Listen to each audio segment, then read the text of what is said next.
বিজেপিৰ চৰকাৰ দিয়ক। এইবাৰ 1.5 লাখ চাকৰি হল, অহাবাৰ 2 লাখ চৰকাৰী চাকৰি হব। মই এনে কোৱা নাই, এইবাৰ 1.5 লাখ বিঘা মাটি আমি এভিকশন কৰিছো, অহাবাৰ 5 লাখ বিঘা মাটি আমি এভিকশন কৰিম। মই এনে কোৱা নাই, এইবাৰ মুখ্যমন্ত্ৰীৰ আত্মনিৰ্ভৰ অভিযান 1 লাখ যুৱক যুৱতীয়ে লাভ কৰিছে, অহাবাৰ 10 লাখ যুৱক যুৱতীয়ে লাভ কৰিব।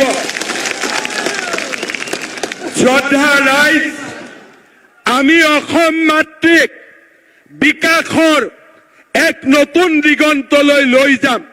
কাৰণ অসম আমাৰ মাতৃভূমি, ভাৰত আমাৰ জন্মভূমি। আমাৰ ল'ৰা ছোৱালীয়ে অসমত ডাঙৰ হ'ব লাগিব। আমাৰ ল'ৰা ছোৱালীয়ে ব্ৰিটিছৰ পাছপোৰ্ট ল'ব পৰা আমাৰ ল'ৰা ছোৱালীৰ শক্তি নাই।